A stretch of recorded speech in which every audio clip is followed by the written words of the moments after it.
ಸಂತ ಶ್ರೀ ಶಿವಾನಂದ ಪ್ರೌಢಶಾಲೆ ಶಿವನಪಾದ. ನಾವು 9ನೇ ತರಗತಿಯ ವಿದ್ಯಾರ್ಥಿಗಳು. ನಾವಿಂದು ನಮ್ಮ ಈ ತರಗತಿಯಲ್ಲಿ ಸೆಮಿನಾರ್ ಎಂಬ ಚಟುವಟಿಕೆಯನ್ನು ಹಮ್ಮಿಕೊಂಡಿದ್ದೇವೆ. ಈ ಸೆಮಿನಾರ್ನಲ್ಲಿ ನನಗೆ ಬಂದಿರುವಂತಹ ವಿಷಯವೇನೆಂದರೆ ಸಸ್ಯ ಜೀವಕೋಶ. ಈ ಸಸ್ಯ ಜೀವಕೋಶದ ಚಿತ್ರವನ್ನು ಬರೆದು ನಾನು ಇದರ ಬಗ್ಗೆ ಮಾಹಿತಿಯನ್ನು ನೀಡುತ್ತೇನೆ.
ಇದು ಸಸ್ಯ ಜೀವಕೋಶ.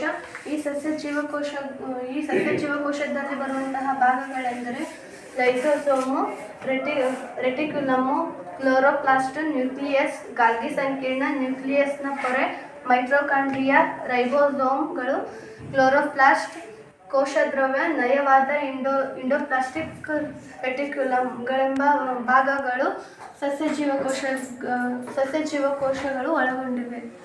ಸಸ್ಯ ಜೀವಕೋಶದಲ್ಲಿನ ಕೆಲವು ಭಾಗಗಳ ವಿಶೇಷತೆಯ ಬಗ್ಗೆ ನಾನಿಂದು ತಿಳಿಸಿಕೊಡುತ್ತೇನೆ. ಮೊದಲನೆಯದಾಗಿ ಇದರಲ್ಲಿ ಕ್ಲೋರೋಪ್ಲಾಸ್ಟ್. ಈ ಕ್ಲೋರೋಪ್ಲಾಸ್ಟ್ ಎಂಬುದು ಸಸ್ಯ ಜೀವಕೋಶದಲ್ಲಿ ಮಾತ್ರ ಕಂಡುಬರುತ್ತದೆ. ಇದು ದ್ಯುತಿ ಸಂಶ್ಲೇಷಣ ಕ್ರಿಯೆಗೆ ಸಹಾಯ ಮಾಡುತ್ತದೆ. ಎರಡನೆಯದಾಗಿ ಇದು ಮೈಟ್ರೋಕಾಂಡ್ರಿಯಾ. ಈ ಮೈಟ್ರೋಕಾಂಡ್ರಿಯಾವು ಇದನ್ನು ಶಕ್ತಿ ಉತ್ಪಾದಕ ಕೇಂದ್ರ ಎಂದು ಕರೆಯುತ್ತೇವೆ. ಮೂರನೆಯದಾಗಿ ಲೈಸೋಸೋಮ್. ಇದನ್ನು ಆತ್ಮಹತ್ಯೆ ಸಂಚಿ ಎಂದು ಕರೆಯುತ್ತೇವೆ. ಇದು ನ್ಯೂಕ್ಲಿಯಸ್. ಸಸ್ಯ ಜೀವಕೋಶದ ಎಲ್ಲ ಭಾಗಗಳನ್ನು ನಿಯಂತ್ರಣ ಮಾಡುವಂತಹ ಕಾರ್ಯವನ್ನು ಈ ನ್ಯೂಕ್ಲಿಯಸ್ ಮಾಡುತ್ತದೆ. ನನಗೆ ಬಂದಿರುವಂತಹ ವಿಷಯದಲ್ಲಿ ನಾನು ಸಸ್ಯ ಜೀವಕೋಶದ ಬಗ್ಗೆ ವಿವರಣೆ ನೀಡಿದ್ದೇನೆ. ಧನ್ಯವಾದಗಳು.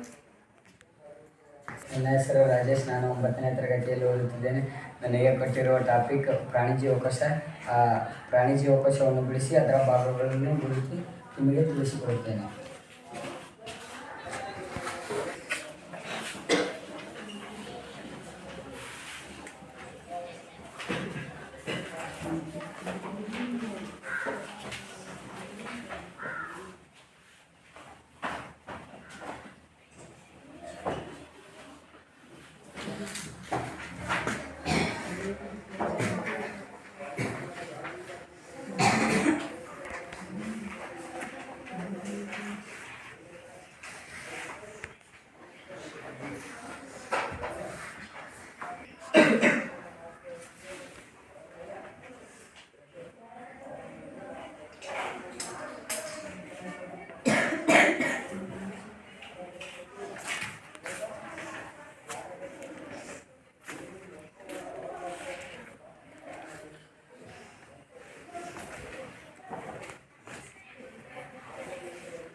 ಪ್ರಾಣಿ ಜೀವಕೋಶಗಳ ಭಾಗಗಳನ್ನು ಈಗ ಹೇಳುತ್ತೇನೆ.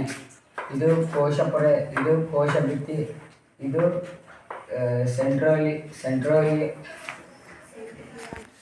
ಸೆಂಟ್ರಿಯೋಲ್, ಇದು ರೈಬೋಸೋಮ್ಗಳು, ಇದು ನ್ಯೂಕ್ಲಿಯಸ್, ಇದು ಮೈಟೋಕಾಂಡ್ರಿಯಾ, ಇದು ಒರಟಾದ ಎಂಡೋಪ್ಲಾಸ್ಮಿಕ್ ರೆಟಿಕ್ಯುಲಮ್, ಇದು ಕೋಶದ್ರವ್ಯ, ಇದು ನ್ಯೂಕ್ಲಿಯಸ್ ಪೊರೆ, ಇದು ಗಾಲ್ಗಿ ಸಂಕೀರ್ಣ. ನನಗೆ ಪ್ರಾಣಿ ಜೀವಕೋಶ ಟಾಪಿಕನ್ನು ಕೊಟ್ಟಿದ್ದಾರೆ. ನಾನು ಪ್ರಾಣಿ ಜೀವಕೋಶ ಚಿತ್ರವನ್ನು ಬಿಡಿಸಿ ಅದರ ಭಾಗಗಳನ್ನು ಗುರುತಿಸಿ ನಿಮಗೆಲ್ಲರಿಗೂ ತಿಳಿಸಿದ್ದೇನೆ. ಇಲ್ಲಿಗೆ ನನ್ನ ಟಾಪಿಕ್ ಮುಗಿಯಿತು. ಧನ್ಯವಾದಗಳು.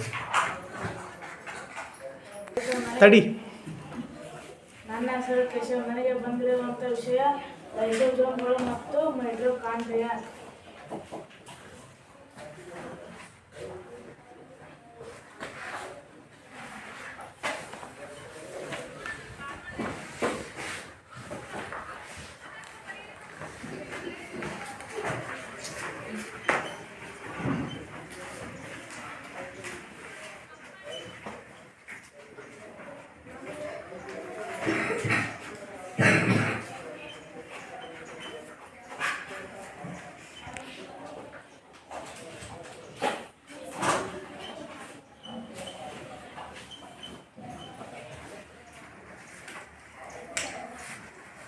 ನಾವೀಗ ಲೈಸೋಸೋಮ್ಗಳ ಬಗ್ಗೆ ತಿಳಿದುಕೊಳ್ಳೋಣ.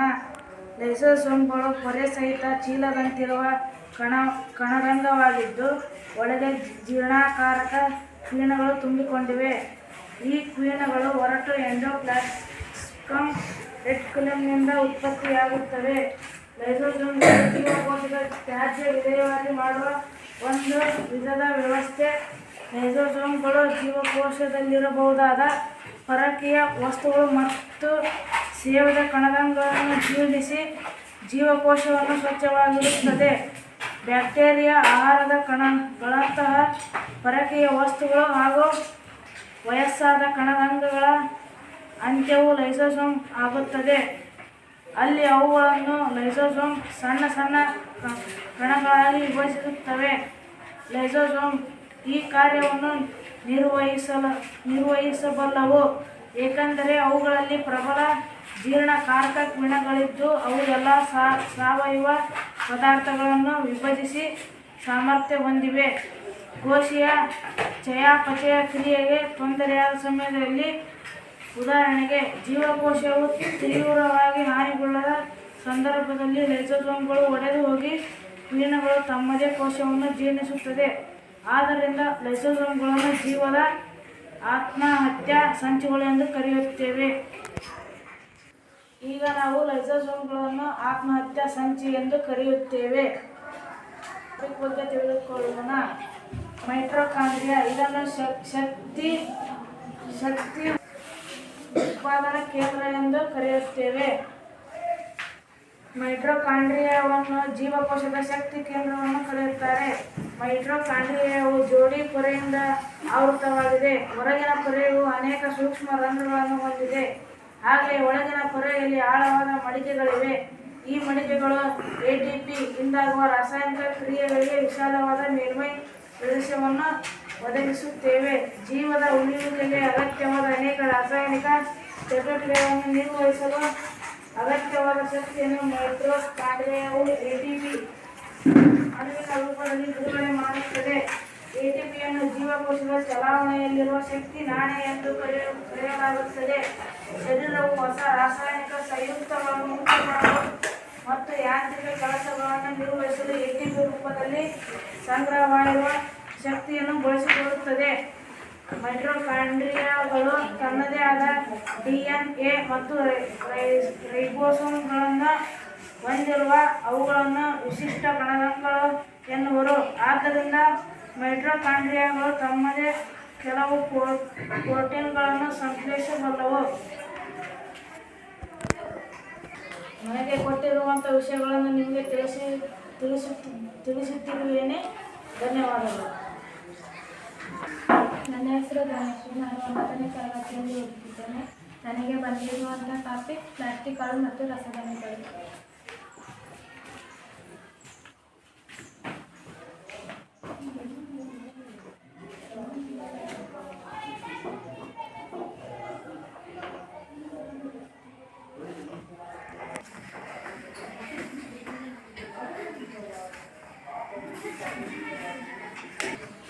ನಾನೀಗ ಪ್ಲಾಸ್ಟಿಕ್ಗಳ ಬಗ್ಗೆ ತಿಳಿಸಿಕೊಡುತ್ತೇನೆ. ಪ್ಲಾಸ್ಟಿಕ್ಗಳು ಸಸ್ಯ ಜೀವಕೋಶದಲ್ಲಿ ಮಾತ್ರ ಕಂಡುಬರುತ್ತವೆ. ಪ್ಲಾಸ್ಟಿಕ್ಗಳಲ್ಲಿ 2 ವಿಧಗಳಿವೆ: ಕ್ರೋಮೋಪ್ಲಾಸ್ಟಿಕ್ಗಳು, ಬಣ್ಣ ಪ್ಲಾಸ್ಟಿಕ್ಗಳು, ಮತ್ತು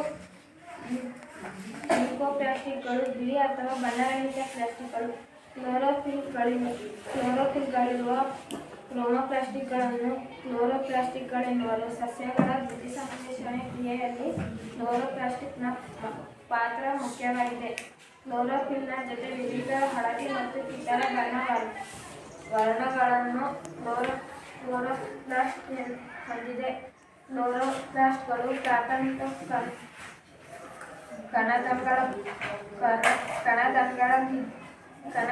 ಕಣದಂಗಳಾಗಿದ್ದು ಅವುಗಳಲ್ಲಿ ಇವುಗಳಲ್ಲಿ ಪಿಷ್ಟ ತೈಲ ಹನಿ ಮತ್ತು ಪ್ರೋಟೀನ್ ಕಣಗಳು ಸಂಗ್ರಹವಾಗಿರುತ್ತವೆ. ಕ್ಲೋರೋಪ್ಲಾಸ್ಟ್ಗಳ ಒಳಗಿನ ರಚನೆಯು ಪೊರೆಗಳಿಂದಾದ ಅಸಂಖ್ಯಾತ ಪದರಗಳನ್ನು ಹೊಂದಿದ್ದು ರೋಮ ಎಂದು ಕರೆಯಲ್ಪಡುವ ಮಾತೃಕೆಯಲ್ಲಿ ಹುದುಗಿವೆ. ಪ್ಲಾಸ್ಟಿಕ್ಗಳು ಹೊರ ರಚನೆಯಲ್ಲಿ ಕ್ರೋಮೋಕ್ರಾಂತಿಯವನ್ನು ಹೋಲುತ್ತವೆ. ಕ್ರೋಮೋಕ್ರಾಂತಿಯಂತೆ ಪ್ಲಾಸ್ಟಿಡ್ಗಳು ಕೂಡ ತಮ್ಮದೇ ಆದ DNA ಮತ್ತು ರೈಬೋಸೋಮ್ಗಳನ್ನು ಹೊಂದಿವೆ. ಈಗ ನಾನು ರಸದಾನಿಗಳ ಬಗ್ಗೆ ವಿವರಿಸುತ್ತೇನೆ. ರಸದಾನಿಗಳು ಘನ ಅಥವಾ ದ್ರವ ವಸ್ತುಗಳ ಸಂಗ್ರಹಣಾ ಚೀಲಗಳು. ಪ್ರಾಣಿ ಜೀವಕೋಶದಲ್ಲಿ ಕಂಡುಬರುವ ರಸದಾನಿಗಳು ಗಾತ್ರದಲ್ಲಿ ಚಿಕ್ಕದಾಗಿರುತ್ತವೆ, ಆದರೆ ಸಸ್ಯ ಜೀವಕೋಶದಲ್ಲಿ ಅತಿ ದೊಡ್ಡ ರಸದಾನಿಗಳು ಕಂಡುಬರುತ್ತವೆ. ಕೆಲವು ಸಸ್ಯ ಜೀವಕೋಶದ ಕೇಂದ್ರ ಭಾಗದಲ್ಲಿರುವ ರಸದಾನಿಯು ಜೀವಕೋಶದ ಗಾತ್ರದ 50% ರಿಂದ 90% ಭಾಗವನ್ನು ಆಕ್ರಮಿಸಿಕೊಳ್ಳುತ್ತದೆ. ಸಸ್ಯ ಜೀವಕೋಶದಲ್ಲಿ ಕಂಡುಬರುವ ರಸದಾನಿಗಳು ಸಸ್ಯ ರಸದಿಂದ ತುಂಬಿಕೊಂಡು ಜೀವಕೋಶಕ್ಕೆ ಉಬ್ಬಿದ ರಚನೆ ಮತ್ತು ಬಿಗಿತವನ್ನು ನೀಡುತ್ತವೆ. ಸಸ್ಯ ಜೀವಕೋಶ ಜೀವಂತವಾಗಿರಲು ಅಗತ್ಯವಾಗಿ ಬೇಕಾದ ಅನೇಕ ವಸ್ತುಗಳು ರಸದಾನಿಗಳಲ್ಲಿ ಸಂಗ್ರಹಿತವಾಗಿರುತ್ತವೆ. ಅವುಗಳೆಂದರೆ ಅಮೈನೋ ಆಮ್ಲಗಳು, ಸಕ್ಕರೆ, ವಿವಿಧ ಸಾವಯವ ಆಮ್ಲಗಳು ಮತ್ತು ಕೆಲವು ಪ್ರೋಟೀನ್ಗಳು. ಅಮೀಬಾದಂತಹ ಏಕಜೀವಿ ಕೋಶಗಳಲ್ಲಿ ಆಹಾರ ರಸದಾನಿಯು ಅಮೀಬಾ ಸೇವಿಸುವಂತಹ ಆಹಾರ ವಸ್ತುಗಳನ್ನು ಹೊಂದಿರುತ್ತದೆ. ಇನ್ನು ಕೆಲವು ಏಕಕೋಶ ಜೀವಿಗಳಲ್ಲಿರುವ ವಿಶೇಷ ರಸದಾನಿಗಳು ನೀರಿನ ಅಧಿಕ ಅಂಶ ಮತ್ತು ವ್ಯರ್ಥ ಪದಾರ್ಥಗಳನ್ನು ಜೀವಕೋಶದಿಂದ ಹೊರಹಾಕುತ್ತವೆ. ಇಲ್ಲಿಗೆ ನನಗೆ ಕೊಟ್ಟಿರುವಂಥ 2 ವಿಷಯಗಳ ಬಗ್ಗೆ ತಿಳಿಸಿರುತ್ತೇನೆ. ಧನ್ಯವಾದಗಳು. ನನ್ನ ಹೆಸರು ಕಾವ್ಯ. ನಾನು 9ನೇ ತರಗತಿಗೆ ಓದುತ್ತಿದ್ದೇನೆ. ನಾನು ಕಣದಂಗಗಳ ಬಗ್ಗೆ ವಿವರಿಸುತ್ತೇನೆ.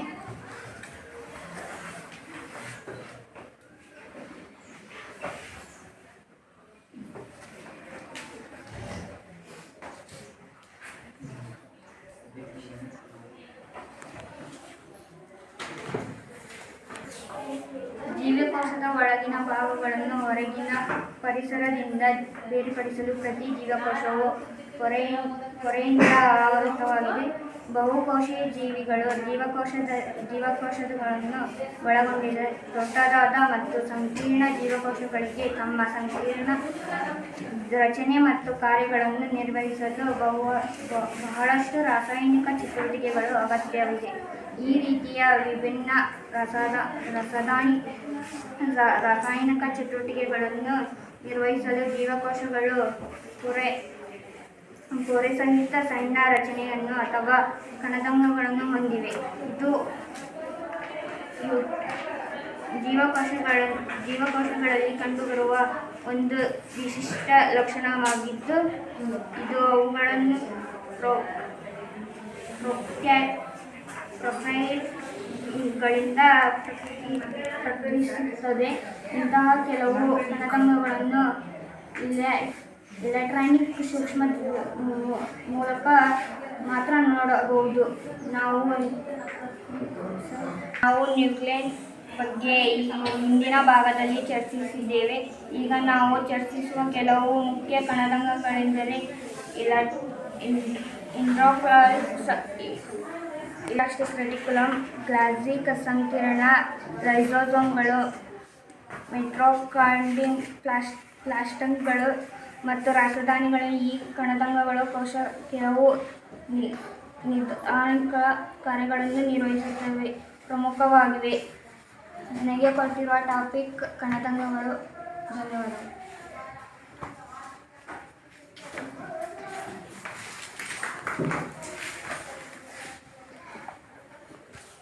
ಇಂದಿನ ಸೆಮಿನಾರ್ನಲ್ಲಿ ನಾವು ತಿಳಿದುಕೊಂಡಿರುವ ವಿಷಯಗಳೇನೆಂದರೆ ರೈಸೋಸೋಮು, ಗಾಲ್ಗಿ ಸಂಕೀರ್ಣ, ಪ್ಲಾಸ್ಟಿಡ್ಗಳು, ಮೈಟೊಕಾಂಡ್ರಿಯಾಗಳೆಂಬ ವಿಷಯಗಳ ಬಗ್ಗೆ ತಿಳಿದುಕೊಂಡಿದ್ದೇವೆ.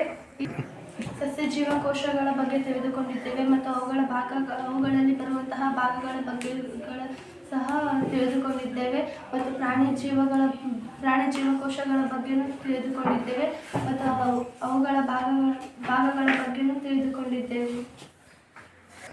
ನಾವು ಇಷ್ಟೆಲ್ಲ ವಿಷಯಗಳ ಬಗ್ಗೆ ತಿಳಿದುಕೊಂಡಿದ್ದೇವೆ. ಈ ಎಲ್ಲ ವಿಷಯಗಳ ಬಗ್ಗೆ ತಿಳಿಸಿಕೊಟ್ಟವರಿಗೆಲ್ಲರಿಗೂ ಧನ್ಯವಾದಗಳು.